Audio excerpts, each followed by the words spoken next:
તો અનેક જગ્યાએ પાણી ભરાઈ ગયા છે, સ્થિતિ ગંભીર બની રહી છે। તો બીજી બાજુ ભારે વરસાદ વચ્ચે અનેક રસ્તાઓ પણ બેસી ગયા છે। વાત છોટાઉદેપુરની કરીએ, જ્યાં સિહોદ પાસે રોડ બેસી ગયો છે।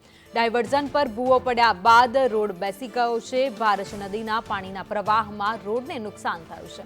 રોડ બેસી જતા વાહન ચાલકો અટવાઈ ગયા છે। તો વરસાદ બાદની આ સ્થિતિ તમે જોઈ રહ્યા છો। અનેક જગ્યાએ પાણીનો પ્રવાહ સતત વહેતા રસ્તાઓ બેસી ગયા છે, જેના કારણે લોકો ભારે હાલાકી ભોગવી રહ્યા છે। જોકે અત્યારે પથ્થર મૂકીને ત્યાંથી લોકોને અવરજવર ન કરવા માટે પણ કહેવામાં આવી રહ્યું છે। તો ભારત નદીમાં પાણીની આવક થઈ હતી અને આ પાણી ત્યાંથી સતત વહી રહ્યું હોવાથી આ રસ્તાઓ બેસી ગયા છે। આ માત્ર એક જગ્યાના નહીં, પરંતુ અત્યાર સુધીમાં અનેક જગ્યાના બનાવ છે જે સામે આવી ચૂક્યા છે, જેમાં વરસાદ બાદ આખા રસ્તાઓ બેસી ગયા છે, ક્યાંક ગાબડા પડ્યા છે, જેના કારણે વાહન વ્યવહાર અટકી ગયો છે।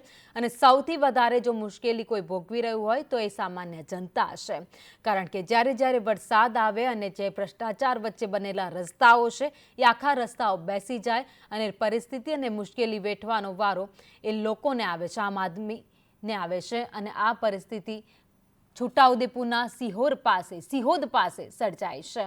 ભારત નદીના પાણીના પ્રવાહમાં આખો રસ્તો બેસી ગયો। રસ્તા ઉપર મોટી તિરાડો પણ દેખાઈ રહી છે। વધુ અપડેટ સાથે સંવાદદાતા અમિત અમારી સાથે જોડાઈ ગયા છે। અમિત, રસ્તો ધોવાયો, બેસી ગયો, જેના કારણે અનેક લોકો છે જેની અવરજવર અટકી ગઈ છે। જી ચોક્કસ જણાવી દો કે છોટાઉદેપુર જિલ્લાની જીવાદોરી મનાતા નેશનલ હાઈવે નંબર 56 ઉપર જે ભારત નદીનો પુલ આવેલો હતો તે 2 વર્ષ પહેલા બેસી ગયો હતો। ગત વર્ષે તૂટી ગયો હતો, ત્યારે તેને લઈને ડાયવર્ઝન બનાવવામાં આવ્યું હતું। તે ગયા વર્ષે પણ ડાયવર્ઝન તૂટી ગયું હતું અને 4 કરોડના ખર્ચે નવું ડાયવર્ઝન જે 2 મહિના પહેલા જ કાર્યરત કરવામાં આવ્યું હતું।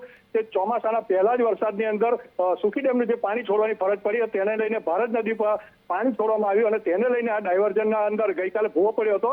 ત્યારે આજે પાણીની આવકમાં વધારો થતા જે ડાયવર્ઝનની અંદર છે મોટી ફાળ પડી જશે, રસ્તા વચ્ચે તિરાડો પડી જશે, જેને લઈને વાહન વ્યવહાર તંત્ર દ્વારા બંધ કરી દેવામાં આવી છે। અને જિલ્લાની જે જનતા છે, જિલ્લાની જનતાને 40 કિલોમીટરનો લાંબો ફેરાવો ફરવાનો વારો આવે છે। મહત્વની વાત એ છે કે દર વર્ષે આ ડાયવર્ઝન તૂટી જાય છે અને જિલ્લાની જનતા પરેશાન થઈ રહી છે, ત્યારે વહીવટી તંત્ર આ પ્રત્યે ઉદાસીન હોય તેવું જણાઈ રહ્યું છે। જી, એટલે જનતા છે એ મુશ્કેલી વેઠી રહી છે, પરંતુ તંત્ર દ્વારા કોઈ ચોક્કસ પગલાં લેવામાં નથી આવતા।